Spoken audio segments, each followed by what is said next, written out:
Alright, we are up and running live. Cool, awesome. I don't know why everything is so dark, but that's okay. Alright, great. So let's see. Let's go ahead and start with an attendance ping. Let me know you're here.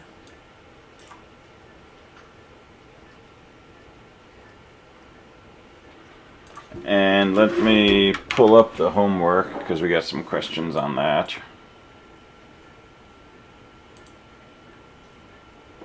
So 2.2 question 3. Okay, good. I was going to ask you about that one too. Alright, sounds like a good one to talk about. Mine was more interpreting the problem. It says there's 2 ways to do it. I'm pretty sure I understand that, but I wanted to just make sure. Oh, yeah, I remember this one then. Alright, hold on.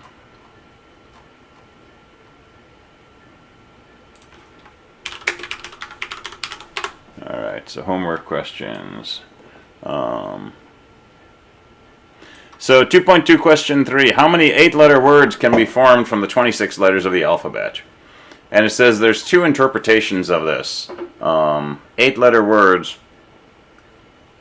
So there's 2 ways I think that they're imagining you can interpret this. The first is just this basic question. If you're writing words down and you're only using uppercase letters A through Z, how many words can you come up with, right? Whether they're meaningful or not. And so that's just 8 A's, 7 A's followed by a B, that kind of thing.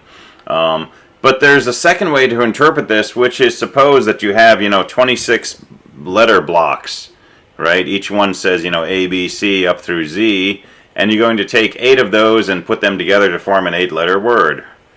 In which case, you have a single A that you can use, a single B, a single C, and so on. So 8 A's would not be a word you could form. You could form A, B, C, D, E, F, G, H, or A, B, C, D, E, F, G, I, or B, C, D, E, F, G, H, I, and so on. And so it's unclear from the way this is worded whether you're allowed to use a letter more than once. And so answer it twice, once assuming that you can only use a letter once, and once assuming that there's no limitation on how many times a letter appears, up to and including 8 letters. So can I ask you an answer, or do you want to not do that? Like, can I ask you if an answer is correct in what you're saying? Probably not in open chat like this, but office hours definitely. Okay. I'll send you a message. Okay, cool. It's just an easy yes or no. Okay. All right. So I think I got my microphone clipping fixed a little better, and there's a little more brightness on that part. How exactly would we go about number 7B on 2.2? 7B? We had an example a couple weeks ago where it was like 2 students can pick 20 seats in the classroom. One picks 1 seat, and then the pool lowers from 20 to 19. Mm-hmm. I think that's how it would be done, but I'm not exactly 100% sure. So yeah, basically, if so, part A, right? You've got 15 players. You're trying to fill in 5 positions, and it doesn't matter which player goes in which position, right? So 5 subtasks. Pick the first player, pick the second, pick the third, and so on. But in B, we're told that one particular position called the center, you only have 2 people who can fill that role. And so you could make your first subtask being choosing which player is going to take that position. And you've got only 2 ways that you can complete that task, because there's only 2 people who can fill it. But then tasks 2 through 5 are just, pick a player to fill another position, and you'll have 14 for that, and then 13, and so on. So if you think of it as a product rule question, and the first task, you're limited to only 2 ways to do it instead of 15. And I think the rest of it plays out the same. Does that make sense?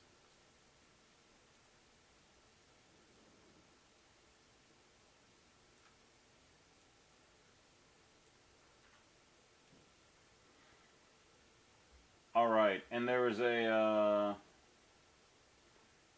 someone asked about binomial distribution. So was there a particular homework question that was coming from?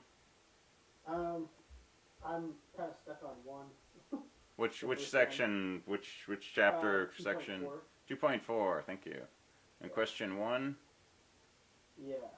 All right. Let's see what we got.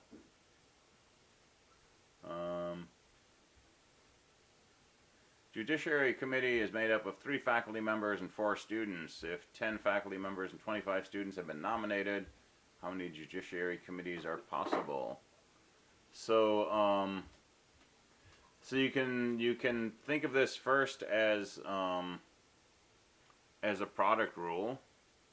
You basically have 2 tasks. The first is choosing the faculty members, and the second is choosing the students. So you could subdivide it into 2 sub-problems like that. And then how do you pick 10 faculty members? Well, how do you pick 3 faculty members out of 10? It doesn't say anything about the order in which you're picking the members.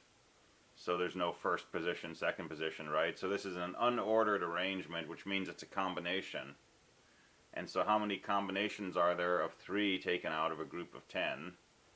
And that's really just 10 choose 3, right? So it's C 10 comma 3. And then for students, you're trying to pick 4 out of 25, so that's another choice function. And then product rule will say just go ahead and multiply those, and that should give you your answer. Okay. So we don't really have to use the binomial theorem for that. No, the binomial theorem is one example of an application of the choice function, where you can write the coefficients of each term of your polynomial as a choice function, right?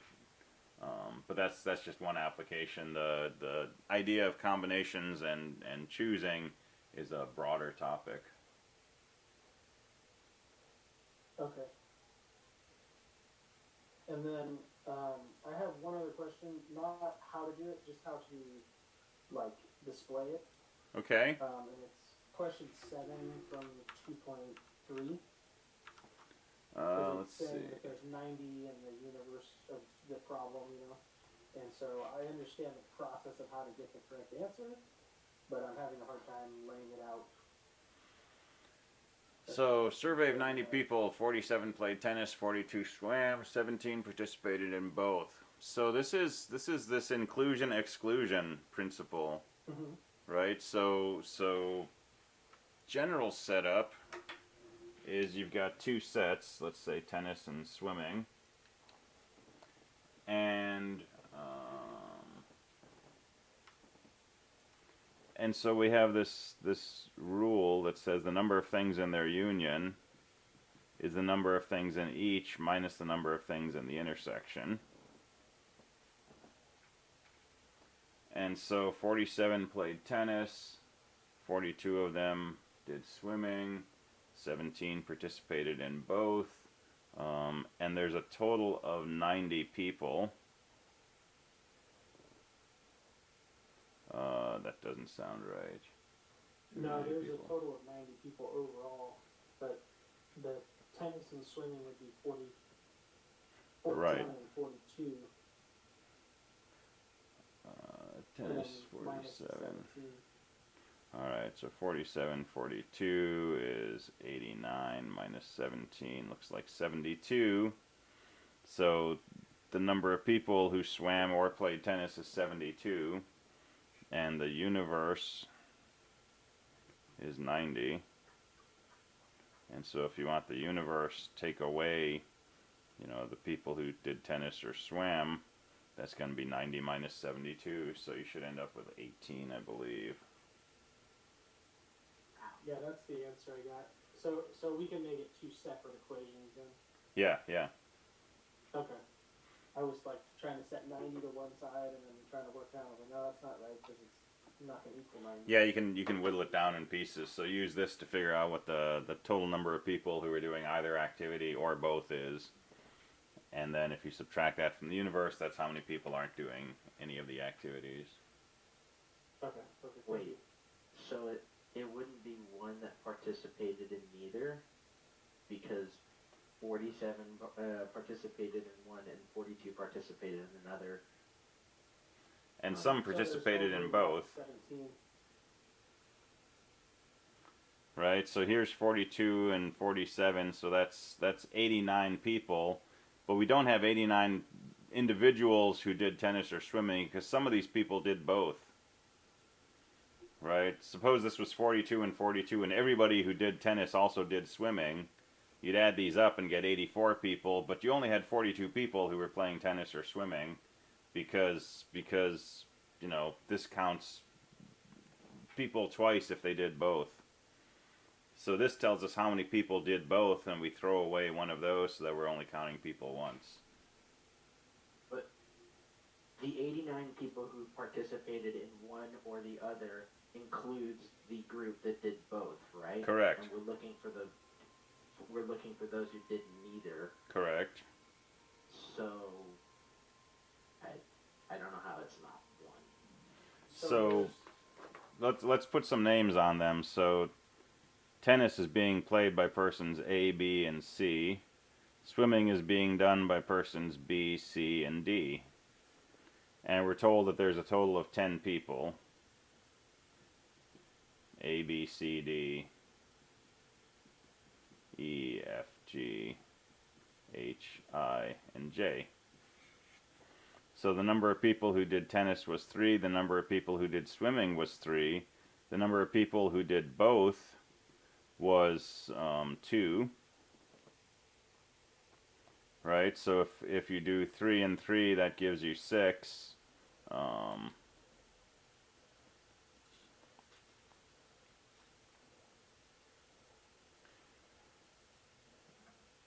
And so if you did 6 minus 10, that would tell you that there were only 4 people who did neither. But in fact, the people who did neither were E, F, G, H, I, and J. There were 6 people who did neither. Right, so adding 3 and 3 gives you 6, but in fact there were only 4 individuals who did tennis or swimming. Right, A, B, C, and D. So this sum is too big. Right, just like adding this is too big to find the total people who did tennis or swimming. Because, for example, B got counted here and here, C got counted here and here. So when we added up the size of each group, we got 6, but that's bigger than the actual number of people who did one of these activities. And the reason is that the T union S is actually just A, B, C, D.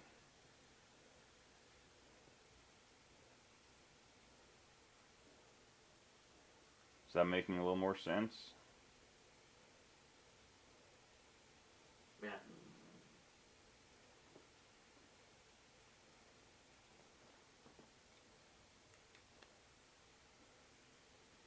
Basically, if you add up the sizes of these, you get a number that's generally too big. Because it's counting some of these people like B and C more than once.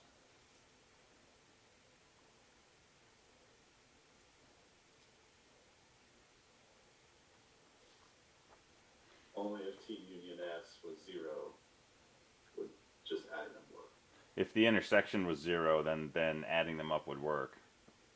Yeah, that's what I meant. Right, right. I mean, T could be A, B, C, D, E, and S could be A, B, C, D, E. And so the size of each of these sets would be 5. And if we add them together, we get 10, but we know it's not right to say that 10 people played tennis or swam. Only 5 people played tennis or swam, A, B, C, D, E. That's the other extreme version of it, is where these are exactly the same sets of people. But if we add up the size of this and the size of this, we're counting each person twice. So yeah, the subtraction is deleting the duplicates.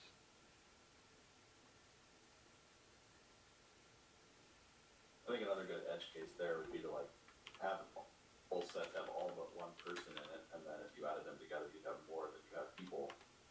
Would make that pretty clear as well. That's true. That's true. So yeah, so if we had 9 people in here and the same 9 people in here, or a different 9 people, the sum of those would be 18, right? And there's only 10 people in the universe. And so clearly there's some kind of overcounting going on there.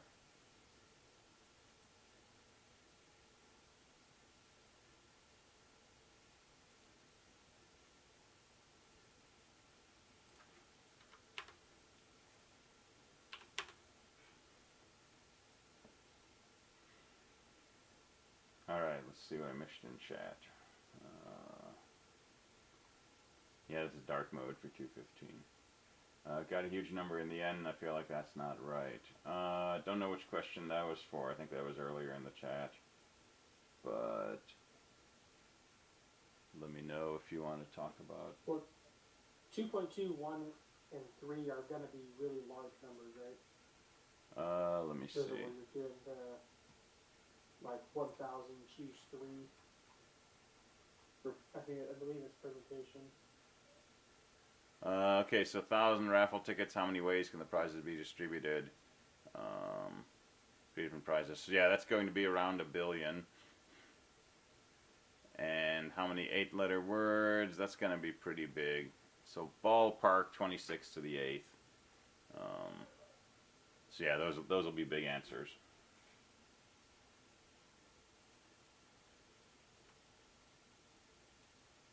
And it's good to sanity check like that. You know, think about 1,000 raffle tickets with one prize. How many people could win? Well, that's 1,000, right? And then if there's 2 prizes, it's going to go up from there. And sometimes you'll do these questions and it'll say, you know, there's 3 people in a room and 2 pieces of cake. How many ways can they split up the cake? And you do your equations and you come out with a number like, you know, 10 to the 18th. Sanity check that, right? Is it really possible that there's, you know, a billion ways to serve 2 pieces of cake to 3 people? Go back and double check your work, right? But in the end, we can trust the numbers usually.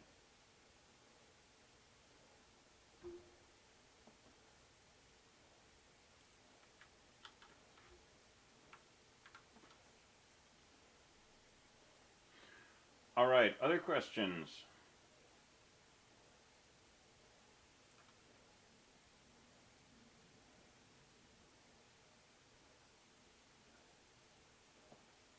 That was the question I had earlier. Okay, let me see.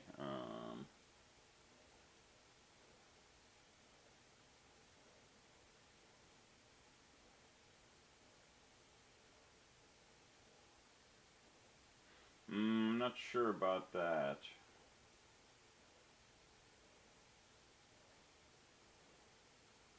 Not sure about the multiplication of those 2. Okay. So I know the first way would just be the first part of that. But I'm thinking if you have all A's, all B's, all C's, that would be a much larger number, I would imagine. Right. But do that one with just a straight product rule. Forget about permutations. Just think about it as a product rule. And I think you get a part of that, but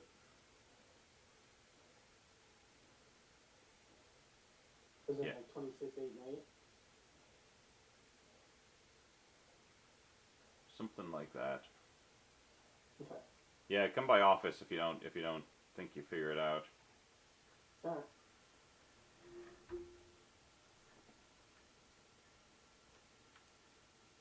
If you're making 8-letter words out of 26 letters, right?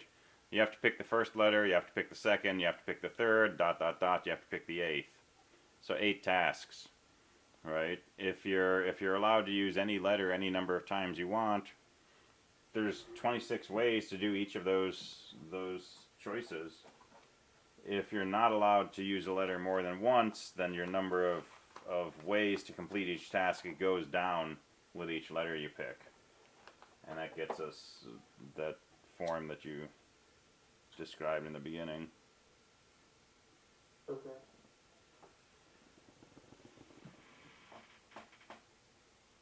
So that can be known as an unordered for one of those.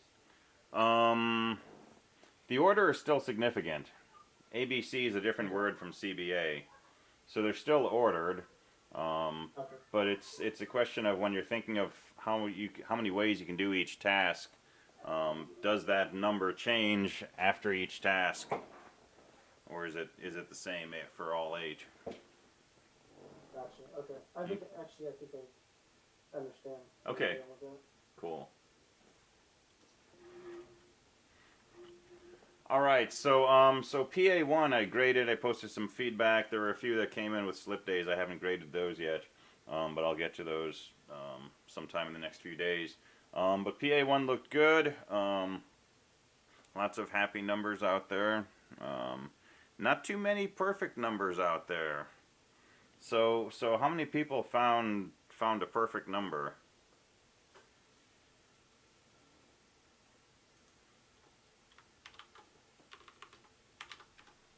I found a little One, thing. but I don't remember what it was. Okay, yeah, 6 was a perfect number. 28's another perfect number. Awesome. Those are the first two, and they get pretty scarce after that. Um, Yeah, I used 28 as a test case just because you said it was a perfect number. Yeah. To make sure the code was right. mm-hmm, But then I cool. started doing all sorts of other numbers, and I only came across that one. Okay, yeah. Yeah, so perfect numbers are these numbers where if you add up all the factors less than the number, you end up with a number. So 6, the factors are 1, 2, and 3, and 1 plus 2 plus 3 is 6. 28, the factors are 1, 2, 4, 7, 14, and if you add those up, you get 28. And if the sum is bigger, then we were calling that a happy number. If the sum was smaller, it was a sad number. And it turns out 6 equals 3 times 2, 28 equals 7 times 4. Well, this is 2 squared minus 1 times 2 to the first. This is 2 cubed minus 1 times 2 squared. You have the PDF blocking your writing. I do, thank you.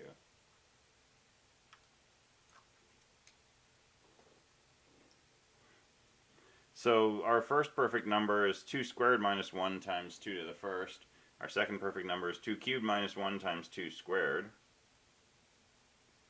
And these things, remember, we call these Mersenne primes. So Mersenne prime is a number of the form 2 to something minus 1. And if this is prime, it turns out that this will be a perfect number. And that's actually not too hard to show. It's harder to show that all even perfect numbers have this form. But yeah, so what would be the next one? So 2 to the 5th minus 1 is 31. And that's a prime number. So 31 times 16. So yeah, what someone said in chat, 496, that's your next perfect number. One thing we don't know though is there an odd perfect number? So we have a bunch of even perfect numbers. Every time you have a Mersenne prime, you get an even perfect number. But nobody knows if there are any odd perfects. So that's something you could always stick your PA1 on, trying to discover those. I discovered a silly theorem when I was doing it. Yeah? Basically, I can't remember. I had it written down. Basically, if I have it written down. I can drop it in the chat. 2 to the 2 plus 2 to the 2 to the n plus 2 to the n minus 1 will always be greater. Its factors will be greater than the sum of the number itself. So like 4 plus 2, 8 plus 4, 16 plus 8. I always got a happy number when I did Cool. Any idea why? that. I have a feeling it's like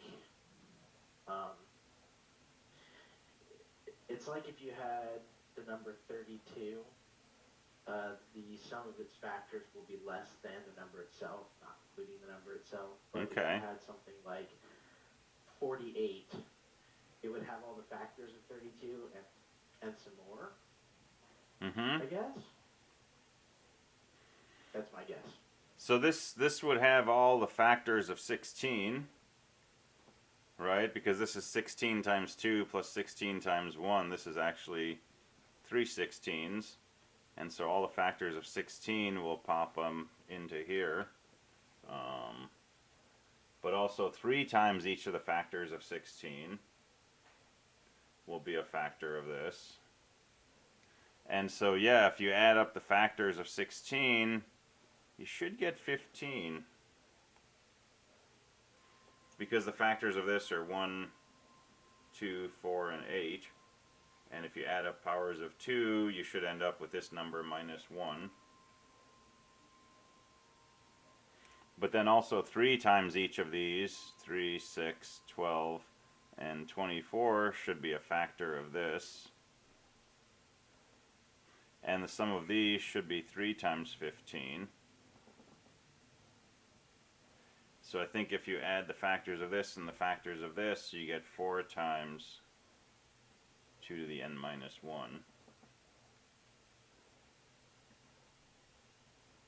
Minus 1.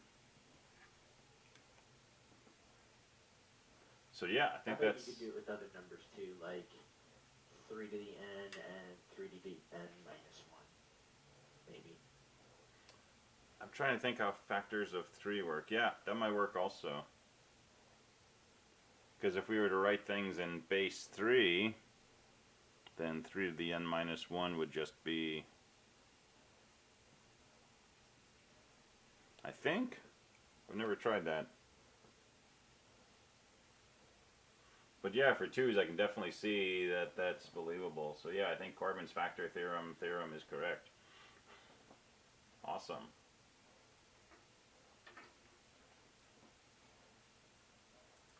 Cool, that's a nice result.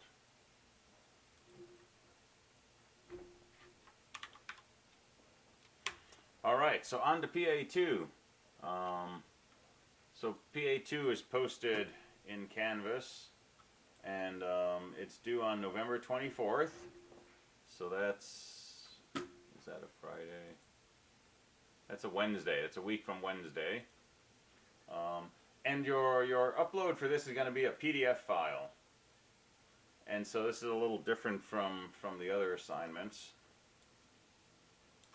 So your goal for PA2 is to write a program that will generate Pascal's triangle.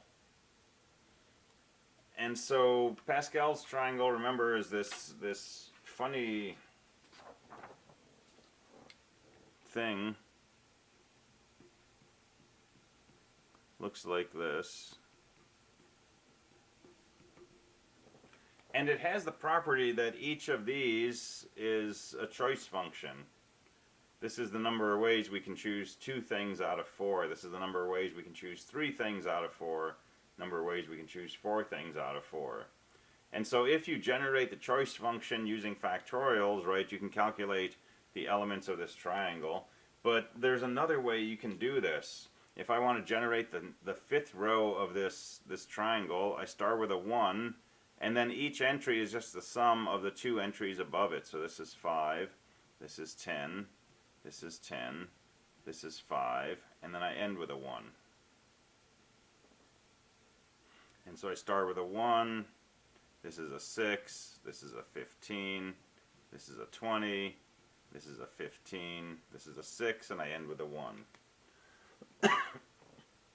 So if you start with, just you can hardwire the 1 and the 1, 1, but if you save these in an array so that you can get to the elements of the previous row, right? Element I is just the previous row's element I minus 1 and I, or I and I plus 1, depending on how you start your array. But save the contents of the previous row, and you can write the next row by just taking successive pairs of these and adding them together. And you got to get it just right? You got to make sure you're using the right number of elements, and you got to make sure that if this is element 0, I'm starting with 0 and 1 to get this element here, and just start your row with a 1 and end with a 1.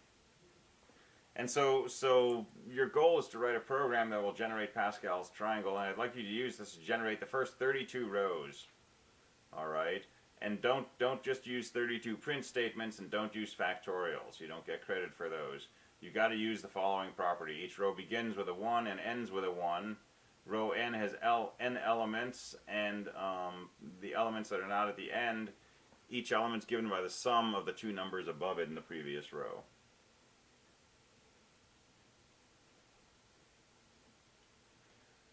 This And- may be my chance to make heap variables. Ah, cool. Malloc.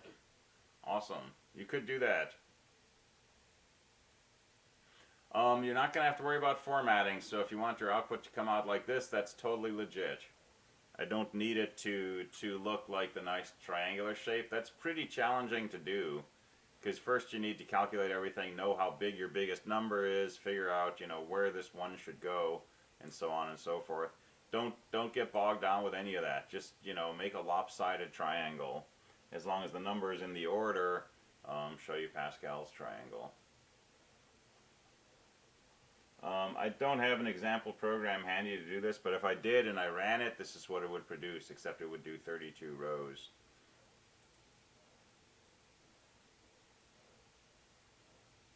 Alright, so your submission is a single PDF file, and I want that PDF file to have two things. I want it to have a copy of your source code, which will be written in C, and I want it to have this output, so it'll be 32 rows of numbers corresponding to Pascal's triangle.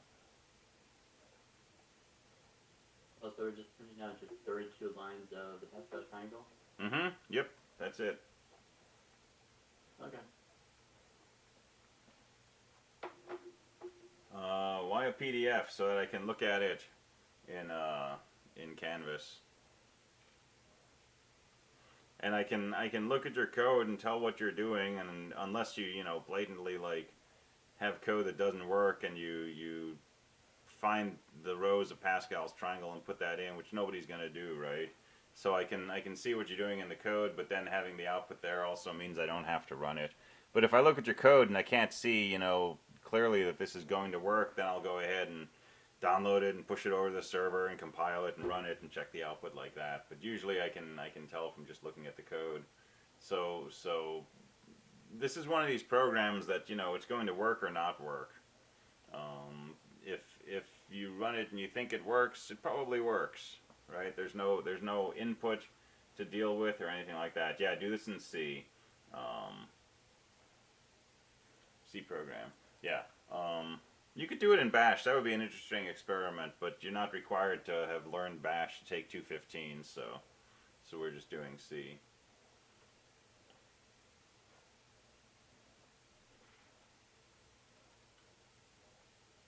I'm going to do something I shouldn't try. I'm going to close my laptop and see if that fixes the brightness.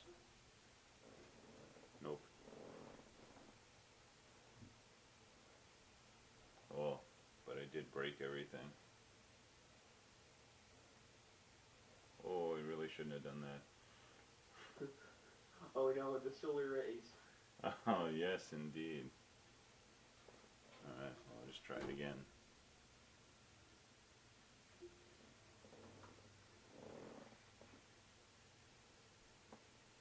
Hey, that fixed it. Okay, but it's Is still dark. PA2 up yet? PA2 is up. You might have to refresh Canvas because I put it up just before class started. Ah. Alright, any other questions on PA2?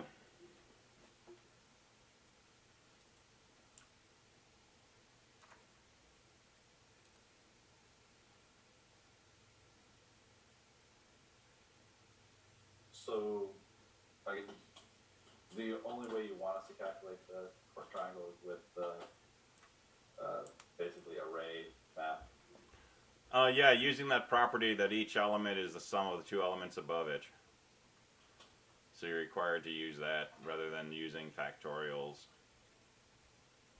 Okay, I thought it was going to be like, pick your favorite method. No, because if you try to use factorials, you're going to be calculating 32 factorial, and that's going to force you to do all kinds of strange, long longs and stuff like that. And I want you to actually get your hands dirty with this property of the triangle.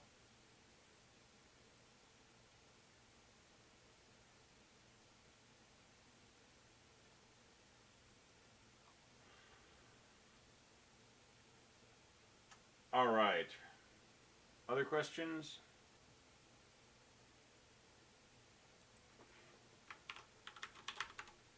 So let's take like a 4-minute break. I need to get some props for the next part of this lecture that I didn't get ahead of time. So let's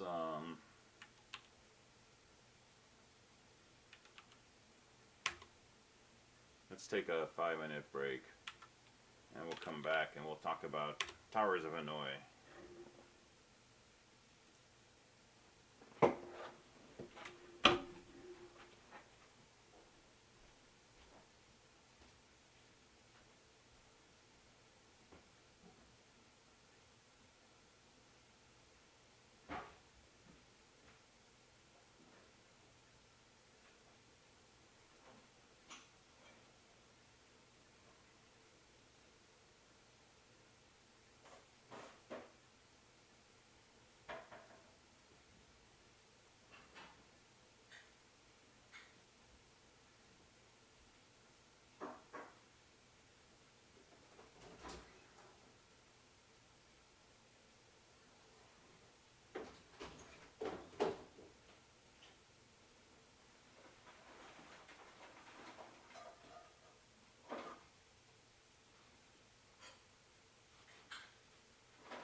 chapter, maybe. Yeah, you can use C++. I'm okay with that.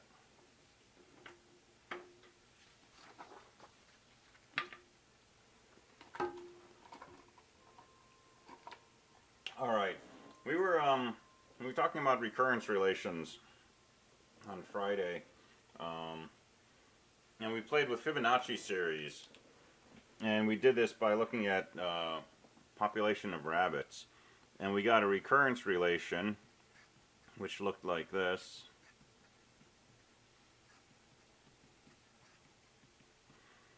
Where we had a pair of initial conditions and then a relationship for describing other terms of the series. So F3 can be written as F2 plus F1, for example. And we kind of, talked about this being a similar feel to the process of mathematical induction, where we have sort of a base case and an inductive step. And we'll make that a little more real in a few minutes. But this was, a relationship that we got from looking at month-by-month growth in rabbit population using certain, idealized assumptions. And we saw that the next month's population would be this current month's population, because these rabbits are immortal, plus the population from 2 months ago, because all of those rabbits are going to reproduce. And so we get this growth that we call Fibonacci series. And Fibonacci series pop up in a lot of different contexts. And so let me give you one other example of this. So how many n-bit strings contain 2 consecutive zeros, or do not contain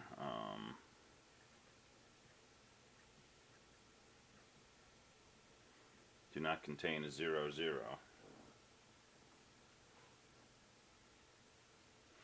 So if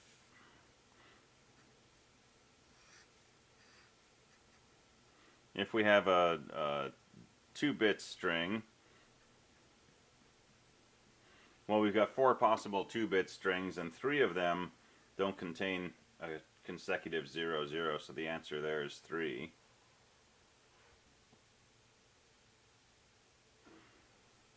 For 3-bit strings,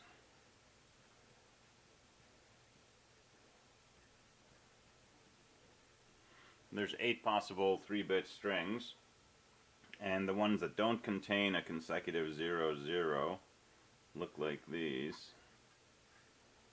And so there's 5 of those. And for 4-bit strings, I guess I'll write them out.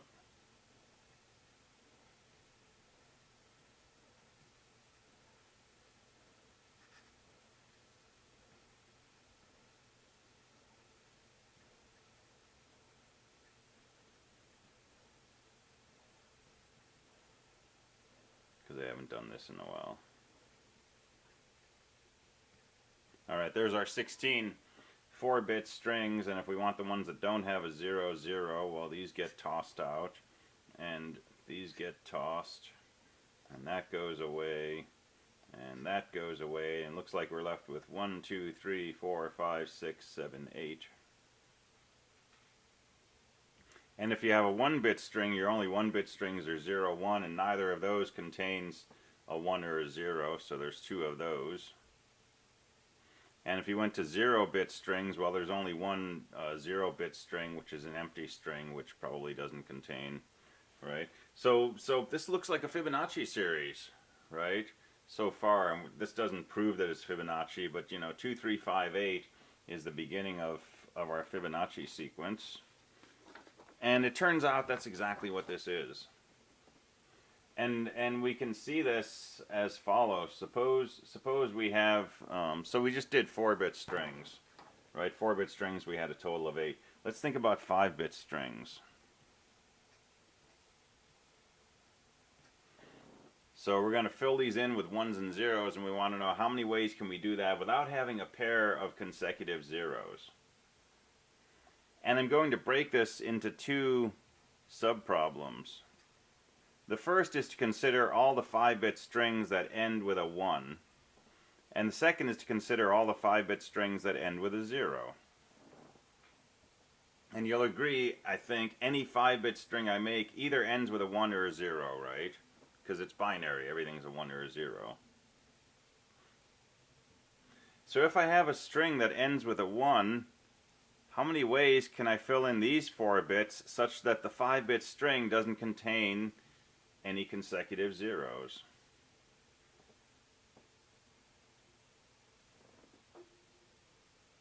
Same as the 4-bit string. Mm-hmm. Exactly. This is a 4-bit string, and as long as this doesn't contain consecutive zeros, the whole 5-bit string won't. And so how many ways can I fill in a 4-bit string? 8 possible ways. So there's 8 ways to do this.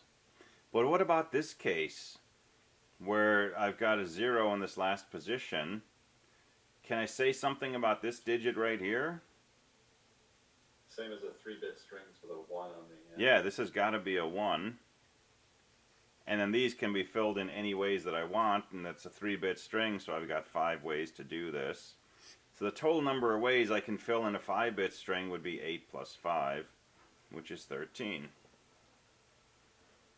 And that's where your Fibonacci property is coming from, because the number of ways to do an n-bit string is the number of ways to do an n-1 bit string plus the number of ways to do an n-2 bit string.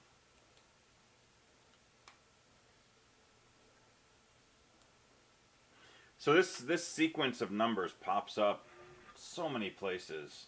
It pops up in nature, it pops up in music and art and all kinds of things. So, hang on. Yeah. So we're looking to have non-consecutive zeros. Correct.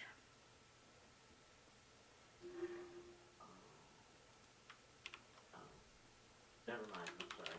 You got it? I think, just, how would it be 8 different ways to have non-consecutive zeros there? So we did a calculation here where we wrote out all of our 4-bit numbers, and there were 8 of them that had no consecutive zeros. I got you. Yeah. But if we didn't know that, right, we could break that into a subproblem, and we would say how many 4-bit numbers are there? Well, a 4-bit number either looks like this, or it looks like this. If it looks like this, then there's a number of ways we can do a 3-bit number, which we calculated by hand to be 5. And if our number ends with a 0, this has got to be a 1, and these 2 bits can be chosen freely, and there's a total of 3 ways to do that. And so the number of 4-bit numbers would be 3 plus 5.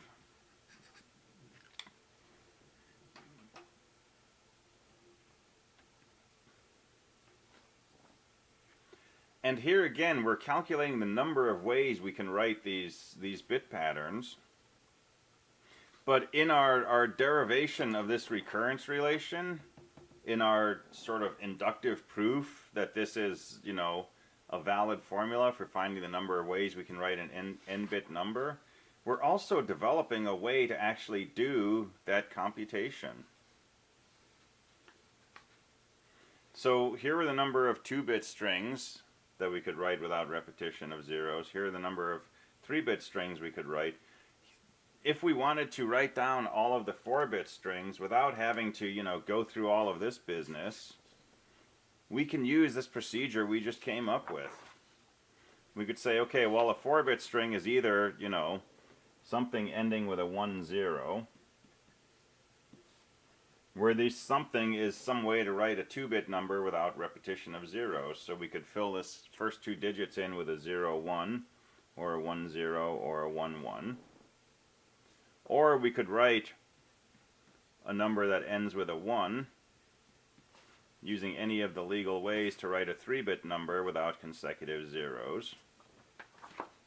And the ways to do that are just 0, 1, 0, 0, 1, 1, 1, 0, 1, 1, 1, 0, 1, 1, 1. And voila, there's our 8 ways to write a 4-bit number. And now if we wanted to generate a list of all the 5-bit numbers without repetition of zeros, we could write 5-bit numbers that end with a 1 using all 8 of these patterns for the beginning. Or we could write numbers ending with a 1, 0 using each of these 5 patterns for the first 3 bits. And that would end up giving us 5 plus 8 would be 13 5-bit numbers. So this is going to be a recurring theme, right? We're going to, no pun intended there, we're going to see a formula like, you know, the number of bit strings with n bits that don't have consecutive zeros is the sum of the number of n minus 1 bit strings plus the number of n minus 2 bit strings. We're going to see that, and we'll be able to convince ourselves using some, you know, somewhat clever argument like this. But once we've done that, we'll actually have a way to generate, you know, these patterns in question by using that proof. And we could use that to write a piece of code, for example, that we give it an n, and it prints out all n-bit strings that don't have consecutive zeros. And then if we wanted to prove that that program worked correctly, we could use this kind of argument.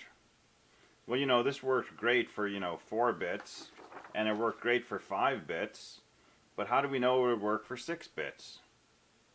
And to do that, to generalize this and show that this works for any number of bits n where n's bigger than or equal to 3, we would use mathematical induction. So I want to play with that a little bit with some other examples. And I think this will make more sense as we go through this. So there's this famous game called Towers of Hanoi. And it's I don't know where it started from, but it's a very old game, and there's a story that goes along with it. And so let me give you the setup of the game first. So here's my professional Towers of Hanoi kit. So I have a plate, I have a coffee lid, I have a vitamin lid, and I have a magnet. All right. So you play this game by having a series of discs. And the discs are different sizes, so there's a largest, a smaller, down to a smallest one. And at any point, you can have these discs stacked like this. This is not going to work. My disc is way too big. And you can have a total of three piles of discs. So I could have, you know, my plate sitting there, and I could have these sitting over here, and maybe I could have this here. And you're allowed to stack discs as long as you always put a smaller one on top of a bigger one. So this would also be a legal arrangement. This would also be a legal arrangement. This would not be legal. You can't put a bigger disc on top of a smaller. That's not allowed. This would not be allowed, right? But as long as you have 3 piles or fewer, and you only put smaller discs on top of bigger ones, that's a legal arrangement. And now you can move discs from one pile to another, but you can only move the disc that's on the top of a pile. So I can't move the plate right now, but I could move the magnet, and I could put the magnet here, or I could put the magnet here. And I could put this over here if I wanted. I could not put this here because I can't put something bigger on something smaller. And I could put this here because that's a valid stacking, or I could put it there. And so you can move things around by moving them from one pile to another with the following rules. You can only move one disk at a time. So I'm not actually legally allowed to do this, but I'm allowed to do this or this. You can only move one disk at a time. You can only take the disk that's on the top of a pile. So I can't just take this lower disk and move it like that. Right? And you have to follow this rule that bigger disks go on top of smaller disks. Alright, so let me move the plate out of the way first of all. So let's just play this with 3 discs. So here's the idea. We have 3 positions in which we can put these. So I'll just put them like here, here, or here.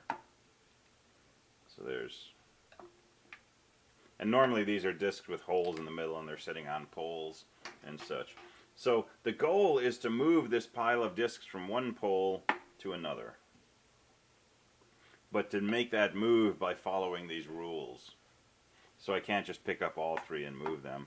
So I could do the following, for example. I could put my little disk here, put this disk here, move this on top, take this biggest disk and move it here, put this little disk over here, move that there, and then put the little disk on top, and I've done. So I've solved the 3-disk Tower of Hanoi problem.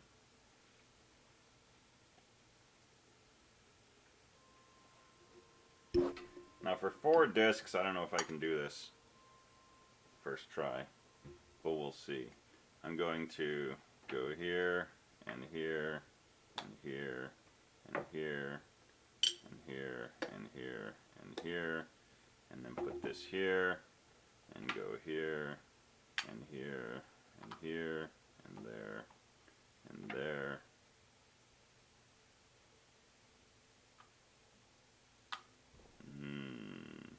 There, and there, and there, and that, and that, and that, and that. I hope you got that, because I'm not going to be able to do it again.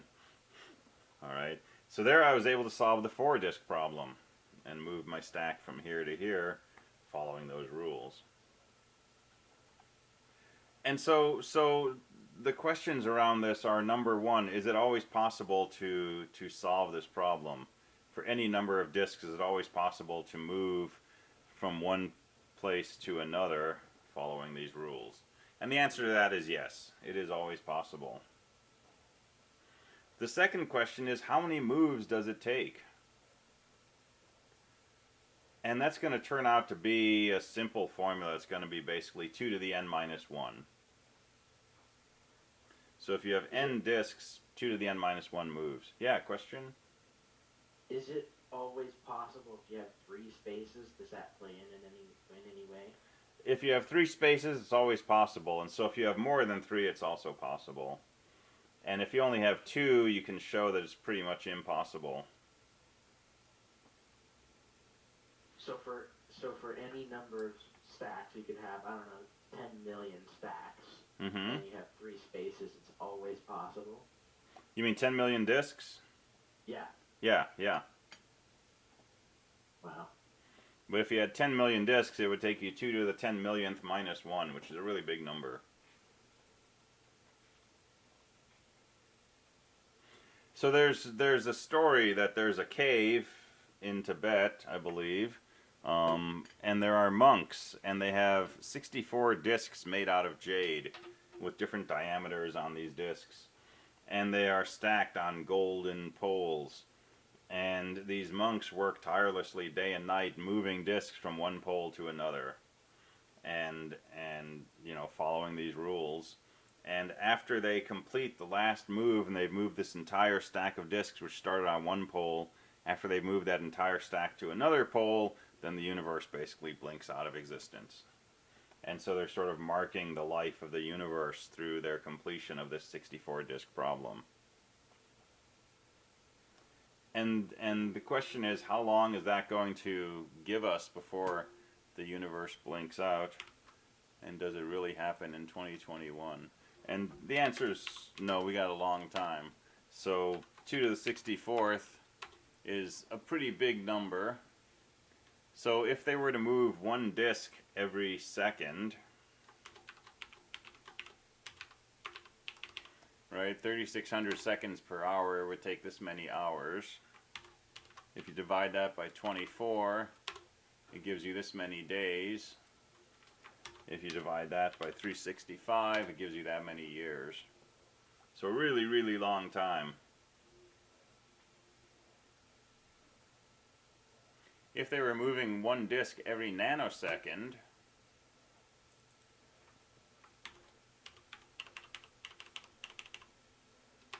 then you've only got 584 years. So if they get nanotechnology, we're in trouble. But it's a really, really huge number of moves. And so the third question is, you know, how do you do this? How do you figure out what moves to make? Because if you mess up a move somewhere through, it might take you significantly more than 2 to the n minus 1 operations.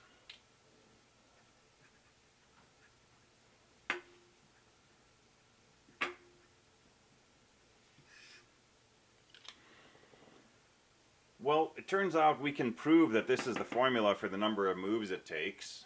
And in doing that proof, we will actually find a technique, an algorithm we can use for solving this problem. And this is classic recursion. This is classic recurrence relation.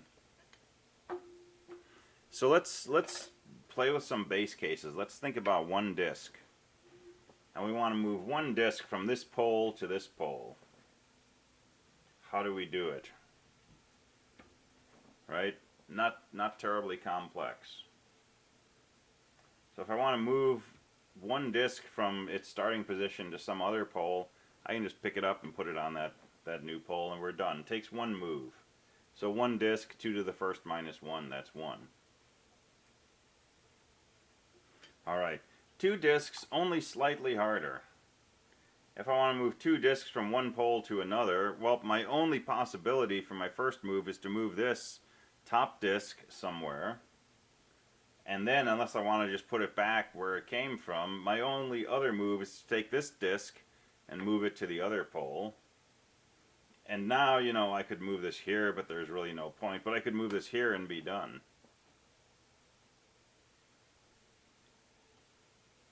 Alright, so I want you to think about this the following way, if you will. I have a procedure for moving 2 disks from one pole to another. We just did that, right? It took 3 moves. I can move from one spot to another. By doing, you know, those proper moves, it'll take 3 moves. But the effect is, these 2 disks basically go from one spot to another. Everybody okay with that idea? Right? I have the ability to move 2 disks following the rules. So what does our 3-disk game involve? I can solve this in 3 steps. My first step is going to be to take these top 2 disks and move them to a different pole. And I know I can do that. We just went through a procedure for doing that. I have to do a series of moves, but if I do those moves, I can take these 2 disks and I can put them over here. And I'm not going to touch my biggest disk, and since it's the biggest disk, it's not going to take away any possible moves because it's smaller than all the disks I'm trying to move. So I can do all the steps that I did a moment ago and move these 2 disks over here. Now I've got an empty pole, I can move my biggest disk there, and now I can go through my same set of steps for moving 2 disks from here over to here, and I'm done. Alright, so now think about this in terms of, hey, I know how to move 3 disks from one pole to another. I can do that, I can do that. It's going to take 7 moves, but I know how to do that, right? I've got a friend who can move 3 disks for me. And now someone comes along and says, hey, can you move all 4 of these disks? And I say, sure, what do I do? Well, I go to my friend and I say, hey, can you move these 3 disks over to here? And they do all their magic, and when they're done, boom, this is what my situation is. And now I take this disk and I move it here. And I say, hey, ignore that disk. Can you move these 3 disks from here to here? And they say, sure, and they go through all of their gymnastics, and when they're done, they've done that, and now I've solved the 4-disk problem.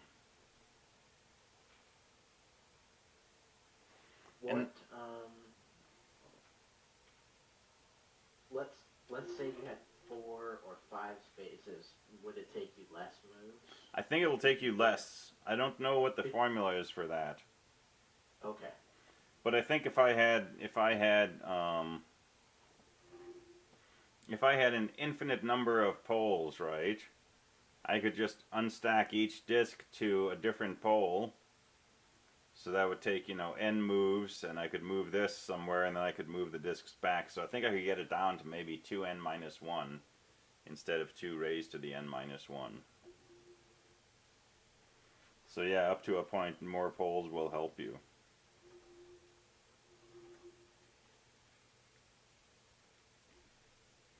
Alright, so one more iteration. I won't do this because I don't have a big plate that'll fit on camera. But if I had 5 disks, right, and I wanted to move those, well, you know, I have a friend who knows how to move 4, so I say, hey, move these 4 disks over here. And then I move the biggest disk here, and I say, hey, can you move those 4 disks here? And they do that, and we've solved the 5-disk problem.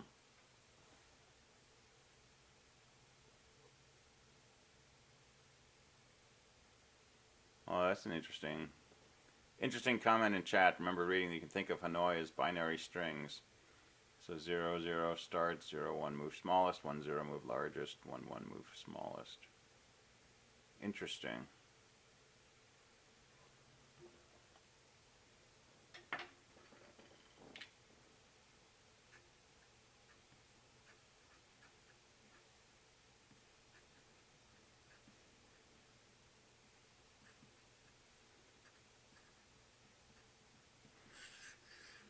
So let's calculate what h of n is, where h of n is the number of moves it takes to move n disks according to the rules of Towers of Hanoi. So if we believe that h of n is a valid formula up through n minus 1, right? H of n, the number of moves it takes to move n disks, will be what? Well, it will be the number of moves it takes to translate n minus 1 disks from one place to another. So it'll be h of n minus 1.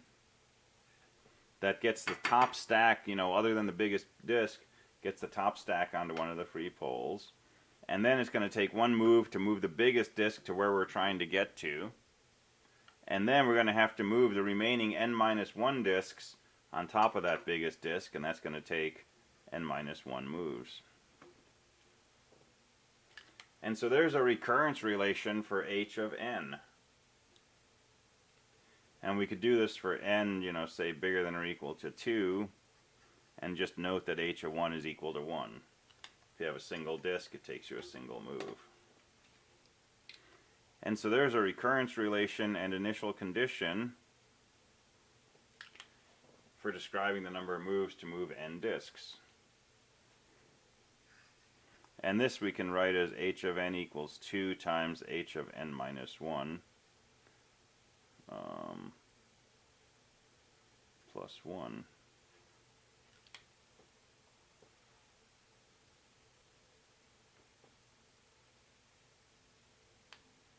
And so h of 1 is equal to 1. H of 2 will be 2 times 1 plus 1 is 3.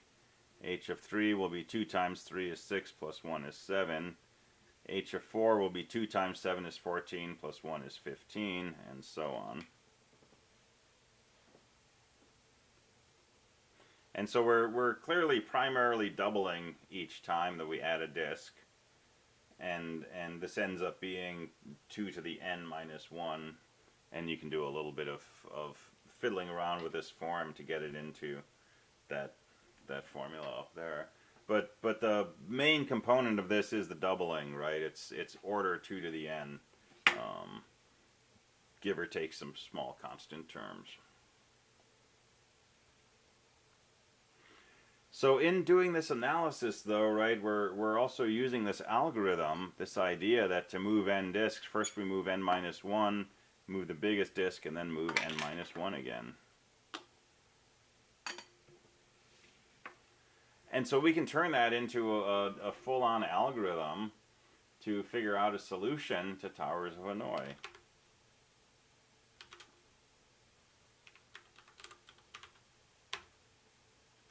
So let's see what this looks like.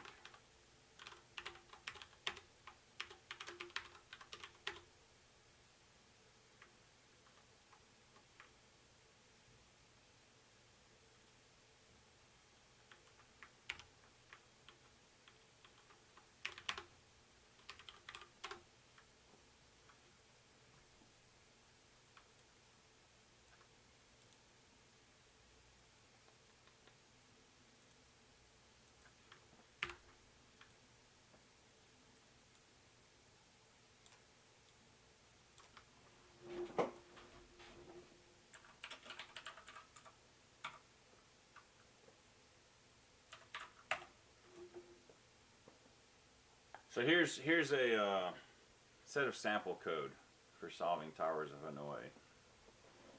So we're going to write a function called tower. And tower is going to take a few arguments. It's going to take the number of disks that we want to move. And then it's going to take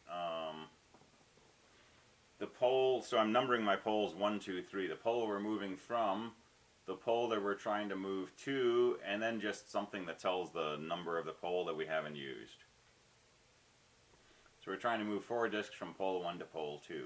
And my tower function will do the following. Well, I'm going to count the total number of moves, right, by initializing a global to 0 and incrementing it. And I have my base case.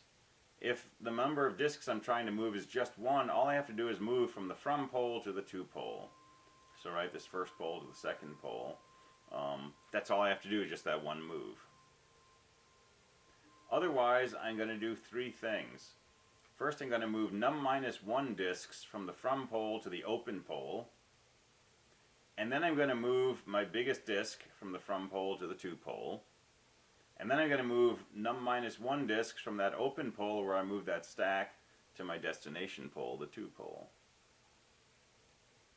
And those 3 statements right there, that'll solve Towers of Hanoi. So if there's only one pole, I just say move from to to.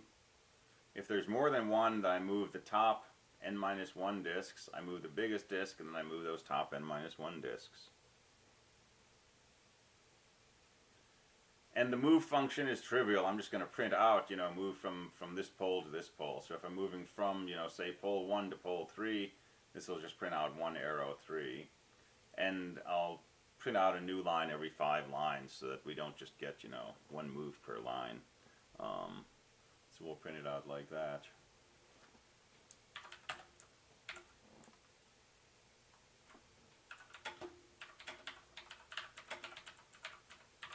So we can compile that and run it, and there's your instructions for moving 4 disks. So move from disk 1 to 3, from pole 1 to 3, 1 to 2, 3 to 2, 1 to 3, 2 to 1, and so on and so forth.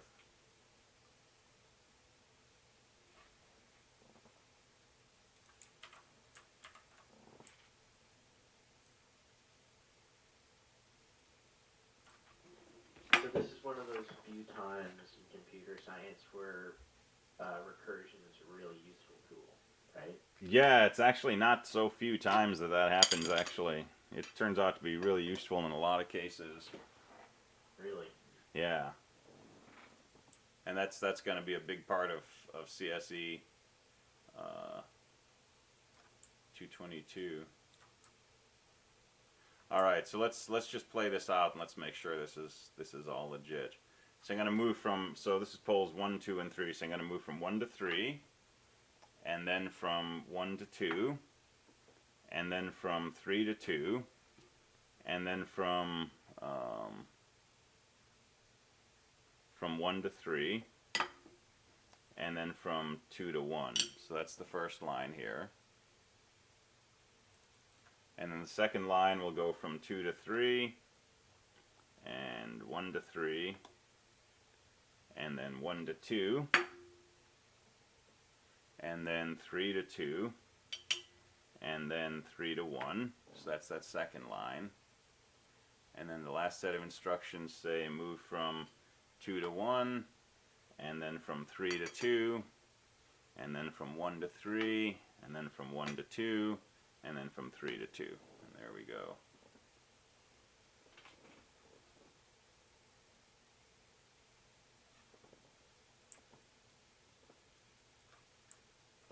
So if we wanted to do this with 8 disks, it's pretty easy. I'll just call my towers function with an 8, and there's the solution for 8 disks. And the total number of calls you can see is 255. That's 2 to the 8th minus 1. So if we want to blink out the universe, we can say let's do this for 64 disks and run this, and here's the solution for moving 64 disks. And this is going to run until it's generated 2 to the 64th minus 1 move, so that's 64 million, something like that.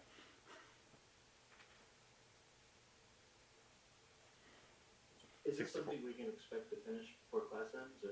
No, when this finishes, it's we're all long gone. Our sun is cold, and so on.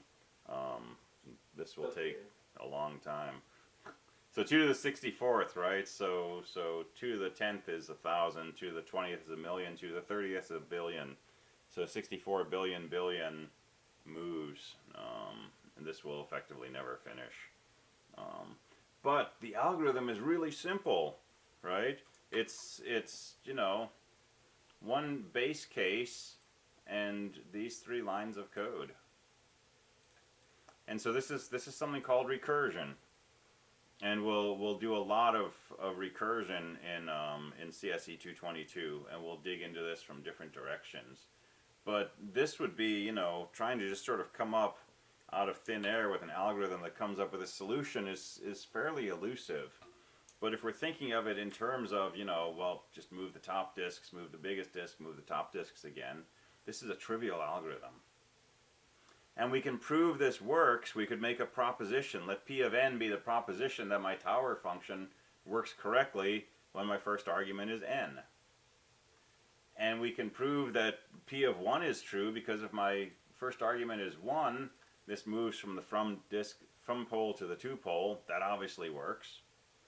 And if I assume that P of n is true, this works for n, I can prove that it works for n plus 1, because if I have n plus 1 disks, this first argument will be n, and we've just said this will move, the top n disks from to open, and this will move from, my biggest disk from to my destination, and this will again be moving with the first argument of n, and so that will correctly move that open pile to my to disk.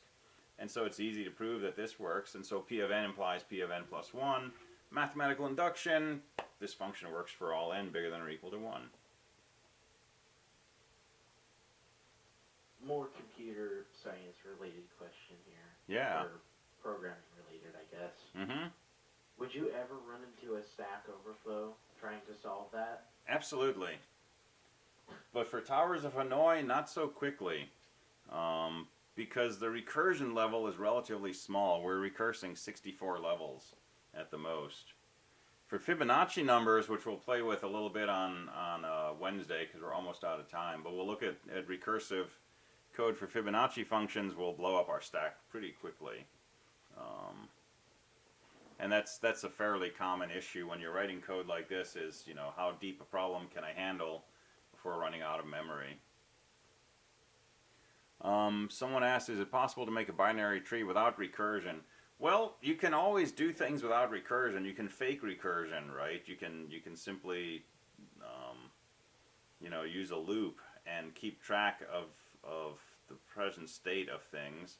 But a fundamentally non-recursive function, sometimes you can do that, sometimes you can't. So for binary trees, we can traverse a binary tree without doing it recursively, but we end up having to implement a stack. For some things like Ackermann's function, I believe, is one of them. I don't know if there's a non-recursive way to calculate that. And if you want to jump down a rabbit hole, take a look at the wiki page on that.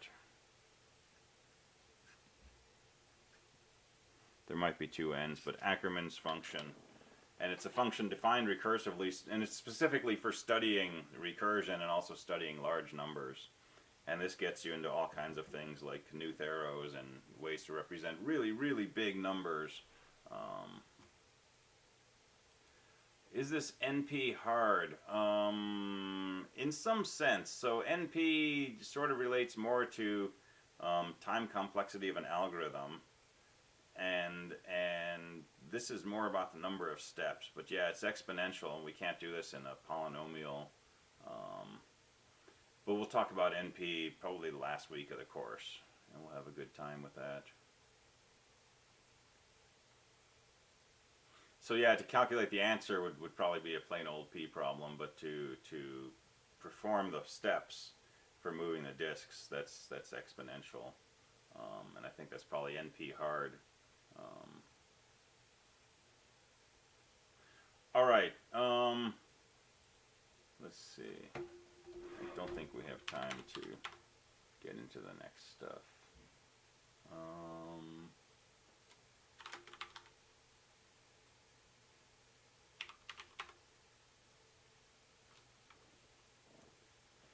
So here's a Fibonacci function program that does not do any of this funny recursion business, right? I just keep my last two terms of the series are 1 and 1, and the next term is just the sum of those previous two terms. So I print out that next term, and then I just sort of shift my memory. So the last term that I saw was the one I just calculated, and the term before that was the thing that was the last term. And this,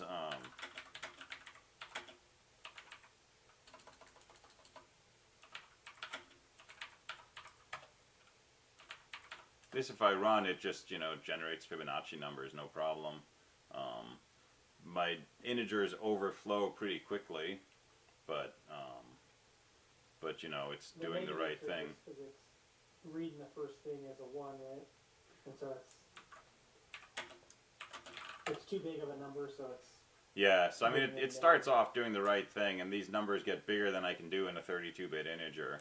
So once I get past, I think I'm doing longs, but once I get bigger than a 64-bit, it wraps over to a big negative number and so on. But it's doing the right thing. I'm not going to run out of memory or crash my system or anything like that. But we'll take a quick look at recursive versions of this on Wednesday and see sort of what's going on with that. And we'll blow up our stack and maybe crash our machine. And yes, excellent synopsis of recursion. How do computer science majors use these tools? We really don't use them explicitly in most cases. It's really kind of happening at a deeper level, like almost a subconscious level. But when you've worked with enough recursion, and you've worked with mathematical induction, and you've made some of these connections between these concepts, then, like in CSE215, when we're talking about how do we print the contents of a binary tree, we'll be able to think of that pretty naturally in what today would be a pretty unnatural way, which would be to think of it recursively. And once we think of it recursively, we can write code to use that viewpoint of the problem to implement an algorithm. And this is the whole game for computer science, rethinking problems. And so one of the tools that we're developing is the ability to think of a problem in terms of a recursive operation, and then we can come up with an algorithm more easily than we might thinking of it as a plain old problem. And you can definitely get into trouble if you overflow. Nested loop depth on GCC256. I don't think that's talking about the number of times you can recurse.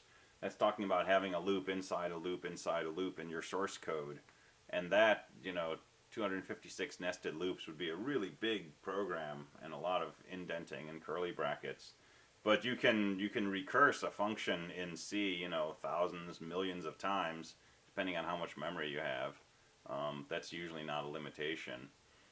But you got to be a little careful, right? If you're doing this in something where potentially you might have a really big recursive tree, then yeah, you can definitely run out of memory. But when we know how to use it and we know how to avoid those pitfalls, it is generally so much easier to think of things like this. And there's things we can do to tell us if we're running out of memory, and then do something different. All right, we are out of time. Send me an attendance ping, please, and we'll continue this on Wednesday. And enjoy the rain. It's beautiful rain out there right now. All right, I'll see you all next time. My power was just flickering a few minutes ago. Oh, that's always fun. Yeah, I wasn't sure if I was going to be able to stay in. Yeah, get your backups and make sure you got a surge suppressor. Oh, yeah.